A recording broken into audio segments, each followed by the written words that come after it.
Mesdames et messieurs, comme vous le savez, c'est toujours avec un grand plaisir que nous avons l'immense de présenter cette émission qui vous édifie, qui vous informe et qui vous forme également.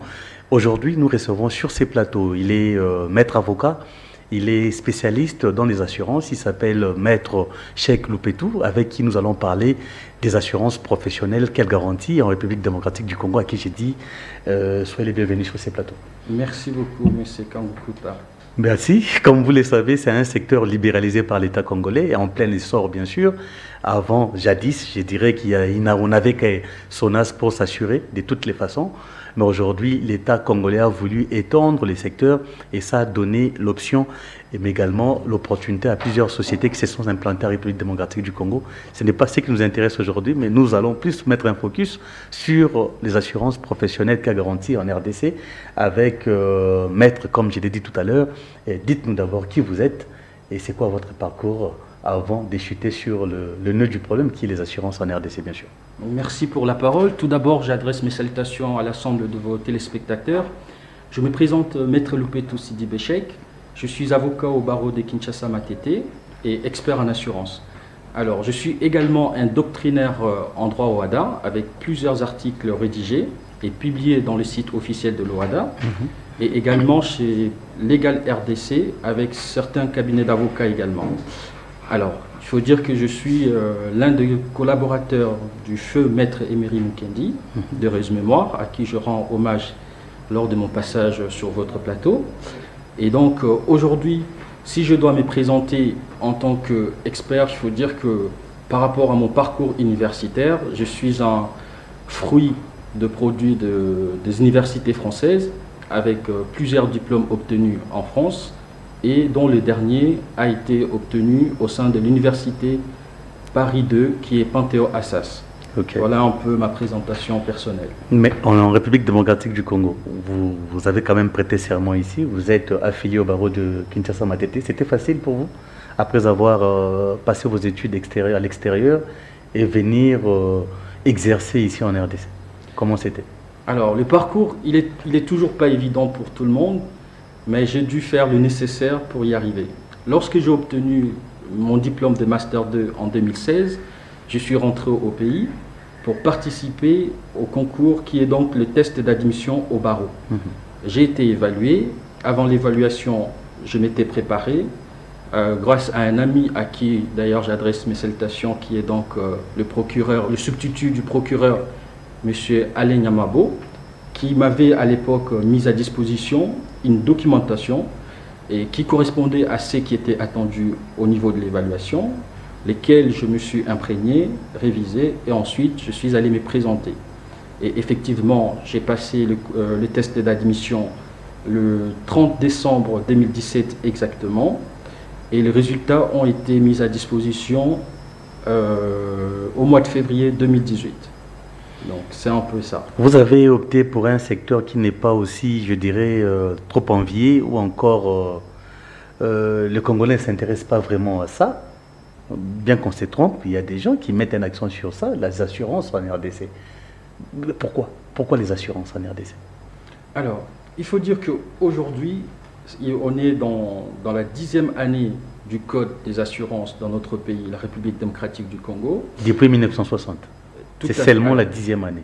Non, après la libéralisation du secteur. Après la libéralisation du secteur en 2015, par l'adoption du Code des assurances qui est donc du 17 mars 2015. Et le 17 mars dernier était donc l'anniversaire de la 10e année.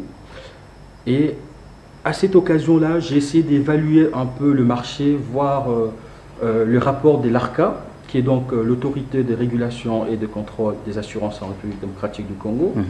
Je me suis rendu compte que le secteur n'était pas assez avancé. Alors bien avant, j'avais déjà obtenu un diplôme de manager en assurance à l'École supérieure des assurances de Paris. Et c'est de là, en fait, qui est parti mon attachement pour les secteurs. Le secteur n'est pas suffisamment connu ici au pays.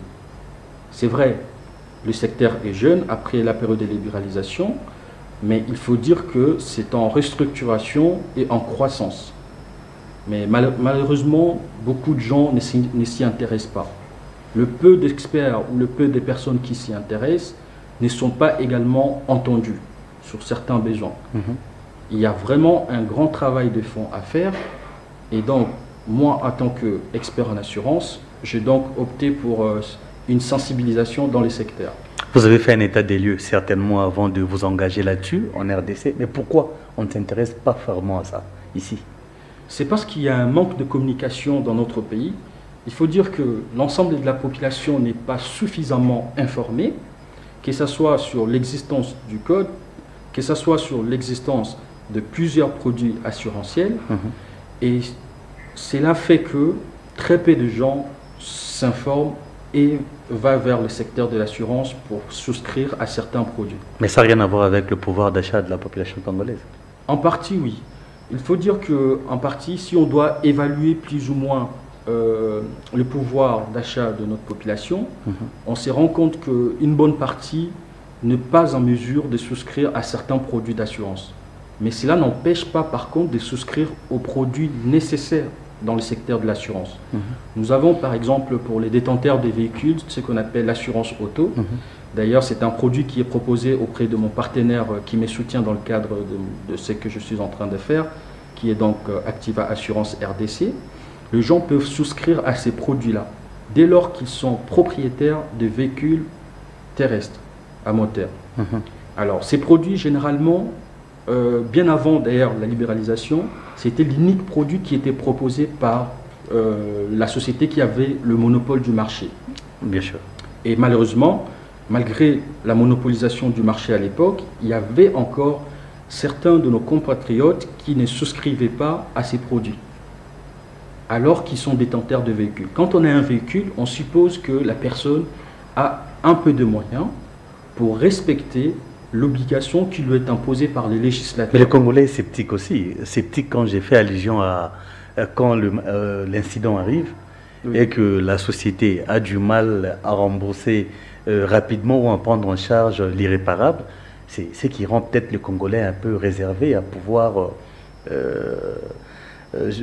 souscrire à toutes ces assurances. Alors, avant la libéralisation, effectivement, il y avait un retard de paiement de ce qu'on appelle le montant des indemnisations. Mais aujourd'hui, avec la libéralisation du marché et la mise en place de plusieurs sociétés et la délivrance de plusieurs agréments, les délais de traitement de dossiers de sinistres est réduit de façon conséquente. Et surtout que c'est concurrentiel. Effectivement. Donc, certaines sociétés ont un délai assez court. Donc, comme je peux le dire également pour Activa Assurance, le délai est vraiment réduit de sorte que les personnes qui souscrivent auprès des sociétés d'assurance puissent également être indemnisées en cas de sinistre de façon rapide. Alors, si aujourd'hui les gens sont encore dans la méfiance sur l'indemnisation de leurs sinistres, c'est parce qu'il n'y a pas une communication qui est suivie. Alors, la question qui se pose, c'est de savoir qui doit aujourd'hui faire de la communication, de la sensibilisation, de la vulgarisation de l'assurance de manière globale, que ce soit sur la partie, la branche vie et la branche non-vie qui concerne le dommage aux biens. Il faut qu'il y ait un travail en amont, que ce soit des assureurs, mais aussi de l'autorité de régulation. Mais en réalité, on peut dire que c'est à l'autorité de les faire, mais non. C'est plutôt aux sociétés d'assurance de pouvoir communiquer sur leurs produits d'assurance et par la suite, les gens pourront adhérer. Mais lorsqu'on communique, on doit faire comprendre à la personne qui est donc assurée que le contrat répond à certaines règles. Alors, quelles sont ces règles-là? Il faut donc expliquer au client, qui est donc l'assuré, pour que ces derniers puissent comprendre que lorsque elles souscrivent à une garantie et lorsque les sinistres surviennent, si les sinistres ne répondent pas aux conditions de la garantie, elle ne pourra pas avoir ce qu'on appelle la garantie acquise. Donc à ces moments-là, l'assureur peut ne pas indemniser donc l'assuré. Mais c'est quoi les avantages de l'assurance dans notre pays? Alors dans notre pays, les avantages de l'assurance sont nombreux. Il y a par exemple la protection que l'assurance accorde aux souscrits, aux personnes qui ont souscrit au contrat. Donc, au niveau, par exemple, de biens personnels, les biens sont garantis, donc en quelque sorte protégés contre un sinistre. Cela évite qu'en cas de sinistre, la personne puisse dépenser de son côté un montant plus considérable pour réparer son sinistre. Alors que lorsqu'on est assuré, c'est l'assureur qui prend en charge le dommage qui est causé à l'assuré pour l'indemniser, et cela coûte beaucoup moins cher à cette personne-là, en dehors bien sûr de la franchise qui reste toujours à la charge de l'assuré. Alors d'autres avantages, c'est quoi? Quand on est assuré, on est non seulement protégé, mais aussi on est à l'abri de certaines situations. Le cas du vol par exemple. Lorsque vous êtes victime de vol, on sait généralement lorsqu'on est victime de vol dans notre capitale de Kinshasa, on a du mal à faire les différentes procédures nécessaires pour pouvoir obtenir un procès verbal de vol. Alors que pour que l'assureur vous indemnise, il faut lui apporter la preuve que vous avez été victime de vol. Alors, la preuve orale, dire simplement que vous avez été victime de vol de façon orale, n'est pas forcément admise. Donc, il faut aller voir les services de la police, déposer plainte et par après apporter une copie de la plainte pour faire la déclaration de sinistre. À ce moment-là, l'objet qui a été volé va être indemnisé si seulement si elle a été garantie en amont dans le contrat d'assurance. Alors, d'autres cas de figure également, lorsqu'on souscrit à un produit d'assurance, on peut prendre les cas du risque incendie. Alors, risque incendie, c'est l'équivalent en France de l'assurance habitation. Et c'est généralement une garantie en France. C'est lorsqu'il y a un incendie dans un local ou dans une habitation et l'assureur prend en charge l'indemnisation de la personne assurée victime de l'incendie. Alors, quels sont donc d'autres avantages? Nous avons également les cas pour les professionnels, qui est donc la thématique que j'ai donc on va également brosser ça. C'est pratiquement la deuxième partie de notre émission. Mais j'aimerais quand même savoir pourquoi deux fois certaines assurances ont une connotation obligatoire. Pourquoi? Alors, c'est parce que notre législateur a prévu dans le Code des assurances 6 assurances obligatoires en réalité. On peut le connaître. Le premier contrat d'assurance qui est donc obligatoire, c'est le contrat de la responsabilité civile des propriétaires de véhicules à moteur. C'est généralement toutes les personnes qui ont des véhicules, lesquels sont animés par une force motrice. Ça peut être des voitures, ça peut être nos frères qui utilisent les taxis motos, ça peut être également d'autres engins de chantier. Ça, c'est le premier contrat. Le second contrat, qui est donc obligatoire dans le Code des assurances dans notre pays, c'est l'assurance risque incendie. Je venais d'ailleurs de donner un exemple là-dessus. C'est également un contrat qui est obligatoire. Le troisième contrat d'assurance à souscrire de façon obligatoire concerne le risque de construction. Vous êtes sans ignorer comme moi que dans notre capitale, il y a plusieurs chantiers.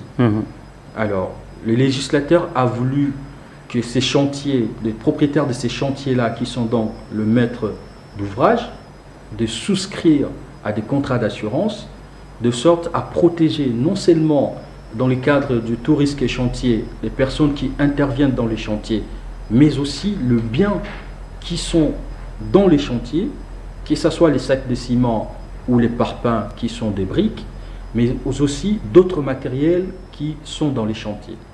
Donc l'assurance risque construction est obligatoire, c'est le troisième contrat. Le quatrième contrat d'assurance qui est obligatoire dans notre pays concerne l'assurance des transports aériens. Ça, c'est pour les compagnies d'aviation. Et le cinquième contrat d'assurance qui est obligatoire concerne les transporteurs maritimes, lacustres et fluviaux.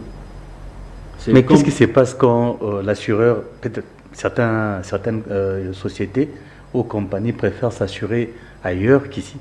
Et ça vous dérange pas? Alors, je vais répondre à cette question. Permettez-moi juste de finir la liste des assurances obligatoires.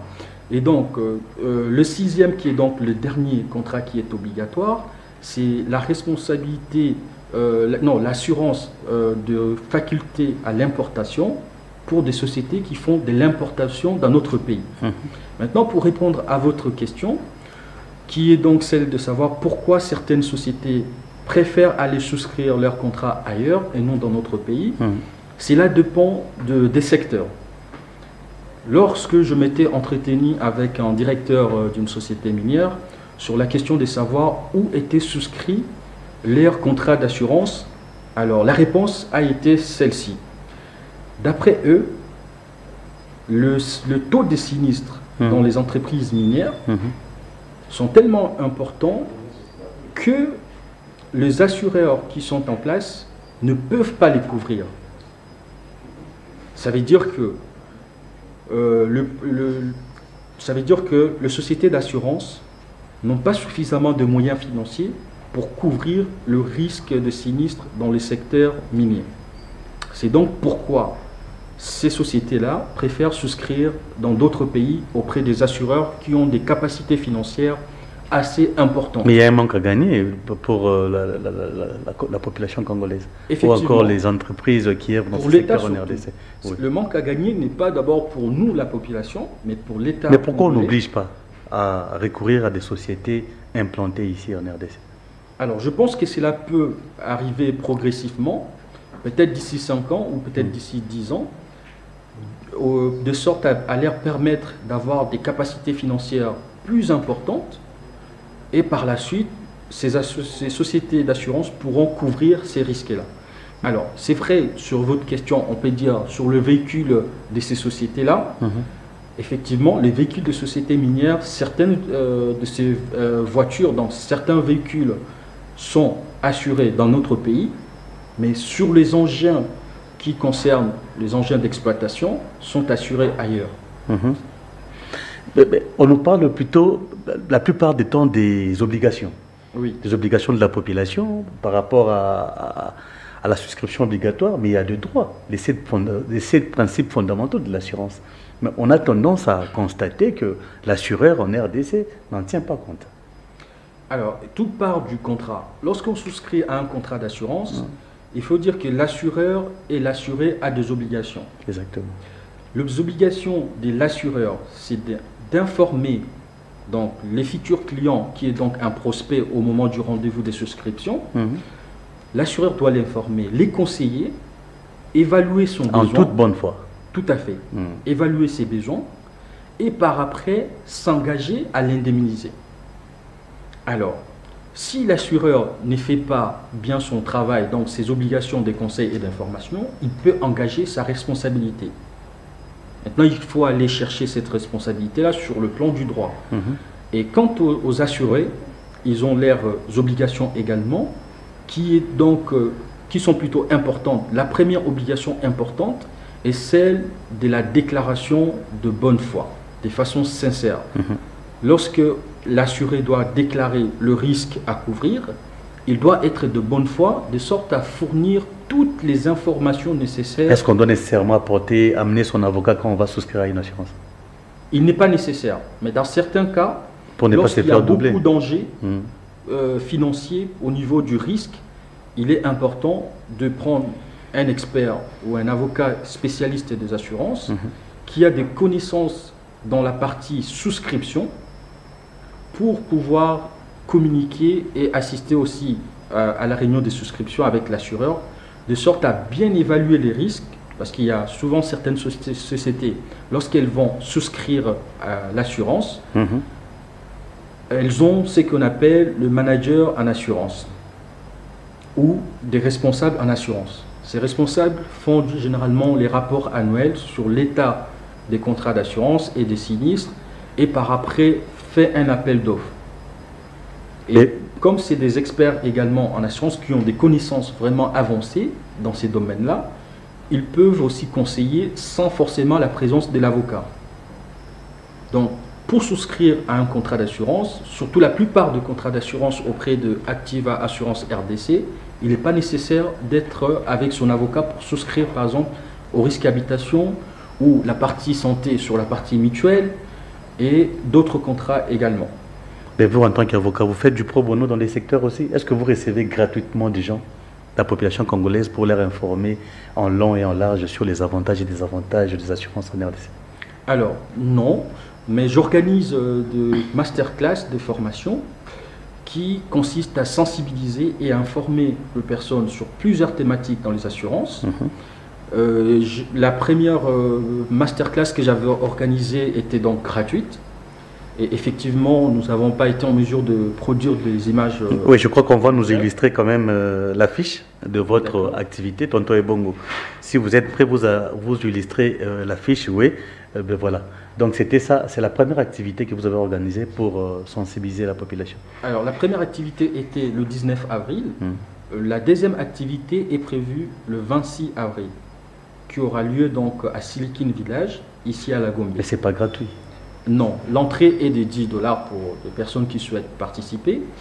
Et il faut dire que c'est dans le cadre de la sensibilisation et dans un sens patriotique. En tant que patriote, je me suis engagé dans cette démarche-là pour un début faire de l'information et de la vulgarisation tout en formant plutôt les participants. À savoir qu'il existe tel produit assurantiel et tel produit assurantiel est important dans le cadre de telle activité.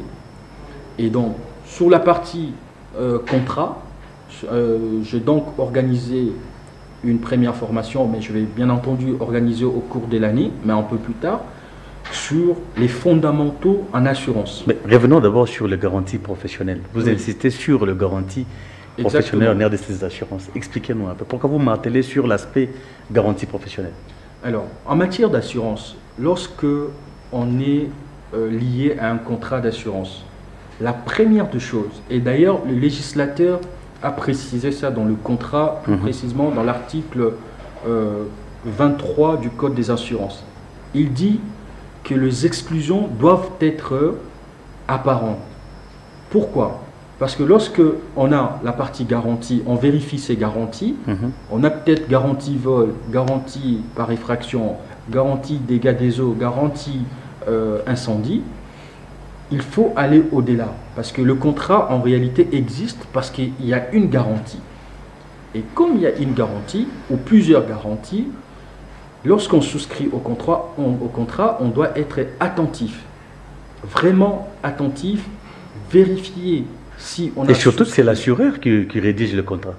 Exactement, sur base de vos besoins. Exactement. Donc, à la personne qui est assurée de vérifier sérieusement son contrat, pour s'assurer que la garantie dont elle avait cherché dans le cadre de son contrat existe. Parce que souvent, lorsqu'il y a un sinistre, les personnes peuvent se dire « Oh mais non, mon assureur n'a pas accepté mon indemnisation parce que… » Pourquoi? Plus souvent, c'est parce que la personne n'a pas souscrit la bonne garantie pouvant protéger son véhicule ou d'autres biens. Et à ces moments-là, on se trouve en face d'une situation d'incompréhension. Et là, cela peut donner aussi ce qu'on appelle les dénigrements de l'image des assureurs. Or, les assureurs, en amont, avaient, je pense, pour certains en tout cas, dont Activa Assurance, qui prend vraiment son temps d'accueillir sa clientèle et aussi de conseiller pour s'assurer que la personne a souscrit la bonne garantie. C'est la garantie qui est la plus importante dans le cadre du contrat, mais aussi les paiements des primes. Les primes d'assurance qui sont en réalité des cotisations doivent être payées. Il peut arriver que la personne qui est victime de dommages, qui est donc sinistrée, n'a pas honoré ses engagements. Mais si les budgets du sinistré va au-delà de ce qu'il a souscrit, comment vous faites? Alors, généralement, les assureurs trouvent une solution en termes de paiement de cotisation. Il existe... Par mensualité? Il existe dans certains pays, comme je vais donner l'exemple de la France, sans forcément être rattaché tout le temps à la France. Il existe ce qu'on appelle des paiements mensuels, des paiements qui sont mensualisés. Et donc, à ces moments, si on prend l'exemple d'un assuré qui doit 120 $ plutôt pour son contrat de façon annuelle, peut payer de façon mensuelle 10 $ par mois. Il existe encore une seconde façons de payer les mensualités ou la prime d'assurance. C'est des façons semestrielles. Il existe aussi une troisième option qui est donc des façons trimestrielles et aussi une façon annuelle. Généralement, pour l'automobile, ici en RDC, on préfère le paiement comptant en une seule fois, annuel, de sorte qu'il n'y ait pas de problème d'impayé. Parce qu'il faut dire que la plupart de nos compatriotes n'ont pas des comptes bancaires. Et pour pouvoir bénéficier de paiements mensualisés, il faut obligatoirement être titulaire d'un compte bancaire. Et à ces moments-là, l'assureur va vous demander votre relevé bancaire qui est donc les RIB. Avec le RIB, il va enregistrer vos données et demander à son banquier de s'occuper de tout ce qui est prélèvement mensuel. Maintenant, la personne qui est assurée va trouver une date à proposer à l'assureur. Ça peut être le 5 du mois ou le 10 du mois, voire même le 15 du mois, en fonction de la date à laquelle la personne pourra avoir de l'argent disponible sur son compte. Et ça facilite les paiements mensuels. Mais lorsqu'on n'a pas de compte bancaire, on ne peut pas bénéficier des paiements mensualisés au risque d'avoir des impayés par négligence et par autre fait de cette personne-là. En RDC, on parle d'une augmentation de croissance dans ces secteurs de 70%. Mais en quoi est-ce qu'avoir libéralisé les secteurs est bénéfique pour la RDC? Alors, selon vous, avis d'un expert, bien sûr. Il existe plusieurs bénéfices après la libéralisation du marché. Il faut dire que déjà, les chiffres sont en constante progression. Et lorsqu'on consulte les rapports de l'ARCA qui datent de 2022, on voit que les chiffres ont évolué. Alors, sur la partie avantages liés à l'État, avant la libéralisation du marché, la contribution fiscale de la Société nationale d'assurance à l'époque était de 6 millions de dollars. Mais après la libéralisation, nous avons eu en 2022 plus de 44 millions de dollars de contributions fiscales pour les assureurs uniquement. Et les intermédiaires en assurance ont apporté à l'État congolais une contribution de 950 000 dollars. Alors, qui sont les intermédiaires en assurance? Les intermédiaires en assurance sont les courtiers, donc des cabinets de courtage. On a aussi ce qu'on appelle des agents généraux. Les agents généraux détiennent des agences alors que les courtiers détiennent des cabinets de courtage. Et il faut dire également, au niveau de la pénétration du marché, il y a une progression qui est à encourager. Et pour encourager cette progression, il faut faire de la sensibilisation, de la vulgarisation, communiquer sur ces terrains-là pour que la pénétration aille au-delà de chiffres actuels. Parce que le chiffre actuel du taux de pénétration est inférieur à 5% du marché. Ça veut dire qu'il y a 95%, donc 95% du marché qui est à conquérir. Alors, pour conquérir ces marchés-là, il faut sensibiliser. Et quand on prend également la densité de primes qui sont payées et on les répartit sur l'ensemble de notre population, nous allons constater qu'il y a une progression également à encourager, d'autant plus que les derniers chiffres qui sont présentés pour l'année 2024 sont de 352 millions de dollars. Mais pourquoi vous faites moins de publicité? Là, je prends l'exemple de l'ancienne société connue, avant la libéralisation. Il y avait des jeudis sinistres, il y avait des activités qui étaient organisées, notamment pour montrer à la face du monde combien la population percevait les indemnités en cas de problème. Pourquoi vous ne le faites pas? Alors moi, en tant qu'avocat, je n'ai pas droit à la publicité. Je ne peux pas faire de la publicité, mais plutôt aux sociétés d'assurance de s'engager dans cette démarche-là. C'est une démarche qui va vraiment leur permettre d'aller plus loin et d'atteindre aussi les objectifs du marché. Et donc, le législateur qui a prévu la délivrance des agréments n'a pas cette obligation-là. C'est aux sociétés d'assurance, avec peut-être le soutien de l'ARCA, de travailler sur ces terrains-là pour apporter beaucoup plus de visibilité sur les assurances et aussi sur le marché d'assurance en termes de produits assurantiels qui sont donc proposés à l'ensemble de la population. Et c'est vrai qu'on tend petit à petit vers la fin de cette émission. 45 minutes, c'est pas beaucoup, et surtout que quand la matière est captivante. J'aimerais savoir, quand vous organisez des activités, est-ce que les gens répondent facilement à l'invitation? Les gens viennent vous écouter par rapport à ce que vous avez à leur dire? Effectivement. Malheureusement, on n'a pas les images pour montrer ce qui s'est passé le week-end passé. Vous avez dit qu'il y a d'autres activités. Je pense qu'on sera là cette fois-ci pour prendre les images et illustrer. Et comment ça se passe? Est-ce que les gens viennent pour suivre ce que vous avez à leur dire?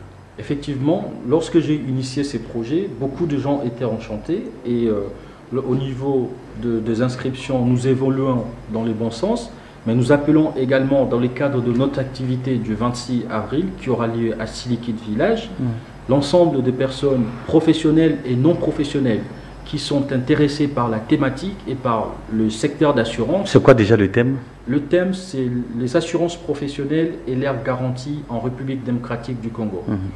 Donc, je disais donc, j'appelle à la participation de l'ensemble de mes compatriotes congolais à cette séance de masterclass qui aura lieu le 26 avril 2025. Vous pouvez donc vous inscrire sur notre affiche qui est donc à votre disposition. Et il y a également un numéro qui est indiqué pour effectivement le droit d'accès, pour le paiement de droit d'accès.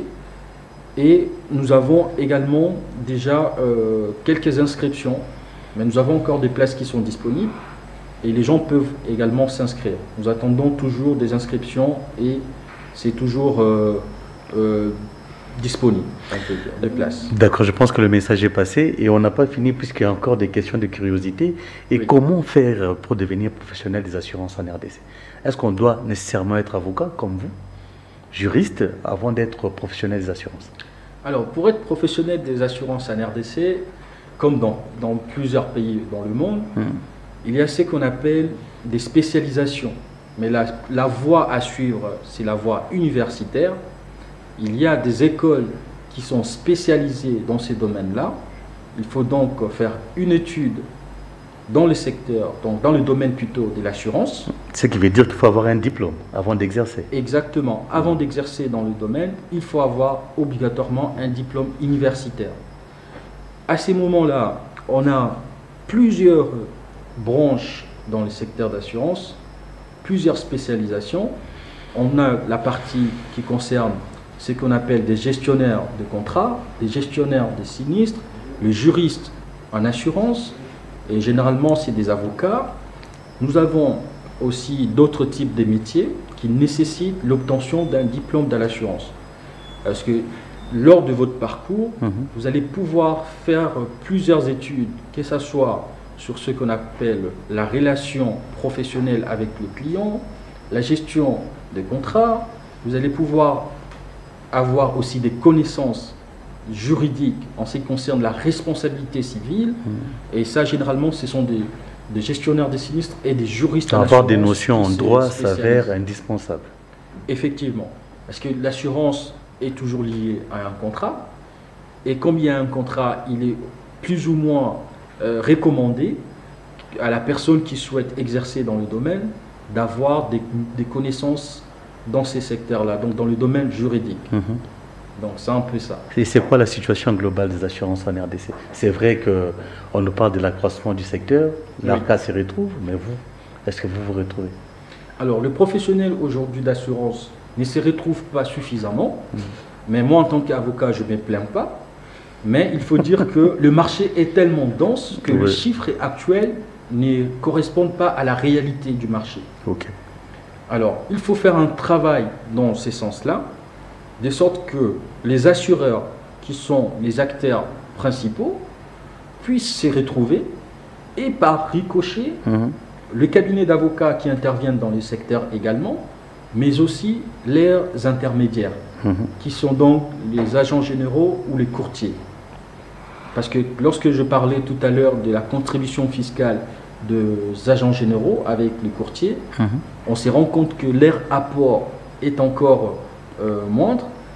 Ils peuvent toujours faire mieux, voire aller au-delà des 10 millions de contributions fiscales dans les années à venir.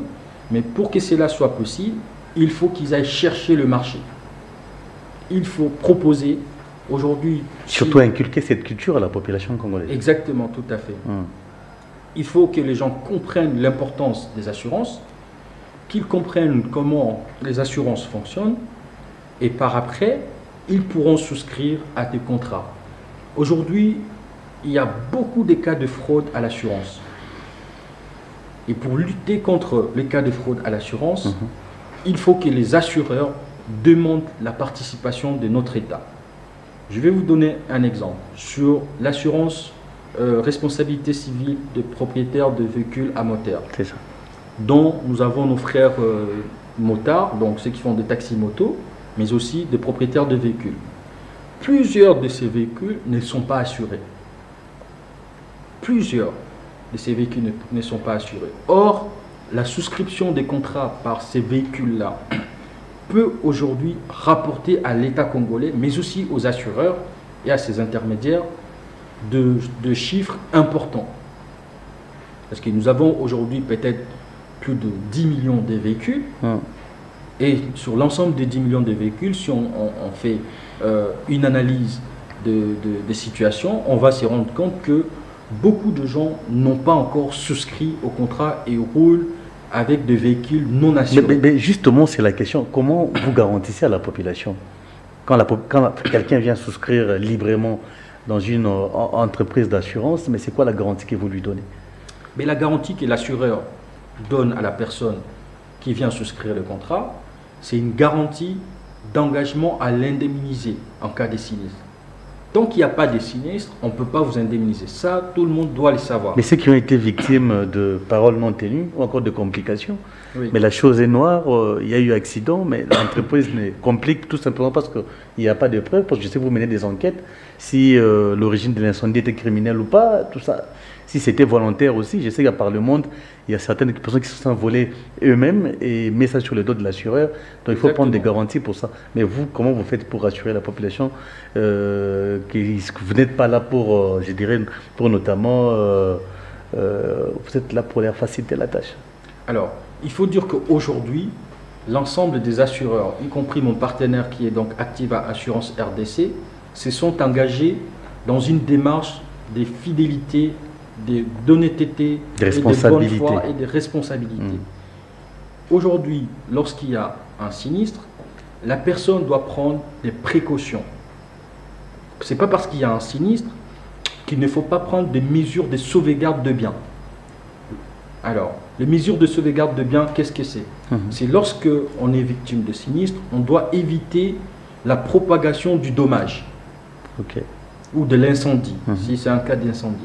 Mais c'est que sûr, il faut chercher à réduire le taux du dommage. Donc vous savez comment ça se passe en RDC. Quand vous êtes victime de l'incendie, il est temps d'appeler le service, et les services qui arrivent peut-être après 1 heure avec les embouteillages, et finalement tout est parti. Comment vous faites? Tout à fait. Dans ces cas-là, il faut maintenant que la personne... Mais vous n'avez pas pensé à travailler de connivence avec ces entreprises-là, les pompiers et autres? Alors, il n'y a pas forcément besoin de travailler avec les sapeurs-pompiers et d'autres sociétés, d'autant plus que lorsque la personne va souscrire dans le cadre du contrat de l'assurance risque incendie, les assureurs leur conseillent. Chez Activa, par exemple, ils conseillent leurs clients à prendre des précautions. Des précautions au niveau des risques d'incendie. Ils leur demandent l'installation de détecteurs de fumée qui ne sont pas répandus dans notre pays. C'est des appareils qui détectent en fait un départ d'incendie. Exactement. La chaleur, ça peut être la avoir chaleur, les inspecteurs à portée de main. Exactement. Ils peuvent proposer l'installation des inspecteurs pour les grandes sociétés, comme on va prendre l'exemple de votre société. L'assureur va vous conseiller d'installer un certain nombre d'inspecteurs pour pouvoir utiliser en cas de problème. Et pour les particuliers, c'est ce qui est recommandé, c'est des mesures au niveau de l'installation du système électrique et aussi au niveau de la cuisine. Ils prennent des précautions et des recommandations qu'ils font aux clients. Et après, les clients doivent être en mesure de respecter ces précautions et ces recommandations qui lui sont données. Et comment vous calculez pour indemniser quelqu'un après dommage? Comment vous faites pour calculer calculer les montants à indemniser. Oui. Alors, ça, c'est les assureurs qui les font. Lorsqu'il y a un sinistre, la personne doit déclarer dans un délai de 5 jours en fonction des cas, et 8 jours au maximum. Et à ce moment-là, une fois que la déclaration elle est faite en bonne et due forme, l'assureur va missionner l'expert. L'expert va sur terrain, expertiser la situation et par après établir un rapport. Et souvent, lorsque c'est certains biens qui sont endommagés, l'expert peut proposer le prix du marché au niveau de l'indemnisation. Alors, sur l'indemnisation, il y a ce qu'on appelle la franchise qui est toujours appliquée. Et l'assureur va obligatoirement appliquer la franchise qui reste à la charge du sinistré. Généralement, ça peut être 5% du montant ou 10%. Tout dépend du montant de l'indemnisation. Après, l'assureur propose le montant de l'indemnisation. Si les clients est d'accord avec ces montants-là, l'assureur aura un délai de 15 jours pour pouvoir payer le montant de l'indemnisation. Mais si les clients n'est pas d'accord et contestent les rapports d'expertise, à ces moments-là, il y a ce qu'on appelle l'expertise contradictoire. Sachant que la première mission d'expertise est à la charge de l'assureur, la seconde mission va être à la charge des parties, et en cas de désaccord, il y aura ce qu'on appelle l'expertise judiciaire. Et à partir de l'expertise judiciaire, on pourra déterminer le montant initial à faire. Alors, dans certains cas, on peut faire ce qu'on appelle la déduction de la vétusté, oh là là, vétusté, exactement, vétusté de certains biens, et à partir de là, on pourra trouver un montant à donner aux clients assurés victimes de sinistres. Mais la dernière question que je vais poser, c'est est-ce que le délai de souscription peut expirer aussi? Il y a un délai pour ça? Pour souscrire un contrat d'assurance? Non, pas pour souscrire. Vous avez souscrit, mais l'irréparable n'est pas arrivé. Est-ce qu'il y a un délai où ça expire? Oui, effectivement, le contrat d'assurance dure pour une période d'1 an. Et une fois que... Peu importe les montants. Peu importe. Une fois que le contrat arrive à terme, on n'est plus obligé d'être lié à ce contrat-là. Alors l'assureur, qu'est-ce qu'il fait 2 mois avant l'expiration? Il envoie l'avis d'échéance et la personne peut ne pas accepter le renouvellement de son contrat auprès de cet assureur-là et opter pour l'assurance auprès des Activa Assurance RDC. Mais c'est non remboursable. Effectivement, une fois que le contrat arrive à terme et qu'il n'y a pas eu survenance du sinistre, on ne pourra pas vous rembourser parce que l'assurance est tout un système de mutualisation de risques qui fait en sorte qu'on indemnise uniquement les personnes victimes des sinistres. Alors là, on est pratiquement à la fin de cette émission. Est-ce que vous avez un dernier mot, un message à lancer par rapport à votre activité du 26 avril, comme vous venez de le dire, et on va finir par là? Tout à fait. J'appelle à l'ensemble de mes compatriotes qui s'intéressent au domaine de l'assurance à prendre leur place dans le cadre de notre activité de ce 26 avril 2025 pour comprendre l'existence des différents contrats d'assurance professionnelle qui existent et quelles sont les garanties. Cela peut concerner les avocats, ça peut concerner les secteurs médicaux, les personnes qui sont des médecins, des infirmiers, ça peut concerner également les banquiers, bien qu'ils sont en étroite collaboration avec les assureurs, et certains d'ailleurs proposent des produits assurantiels. Ça peut concerner également des professionnels de médias comme vous, des journalistes. Ça peut concerner tout le monde. Donc j'appelle tout le monde à prendre place à cet événement pour comprendre l'importance des assurances professionnelles. Nous allons faire une petite introduction sur les fondamentaux pour que tout le monde puisse comprendre qu'est-ce que c'est un contrat d'assurance avant d'aller en profondeur de la thématique du jour. Voilà, mesdames et messieurs, vous avez compris. Il était notre invité de ce jour, il s'appelle Maître Loputa Cheikh. Loupétou Cheikh, excusez-moi, c'est avec lui que nous avons développé et parcouru cet univers des assurances en RDC, un secteur florissant, nouvellement libéralisé, pas nouvellement, parce que ça fait pratiquement 10 ans, une décennie, c'est beaucoup. Nous vous disons merci pour votre attention sur notre chaîne, et surtout sur cette émission. Prenons contact pour une prochaine occasion. Au revoir. Au revoir. Merci. Merci.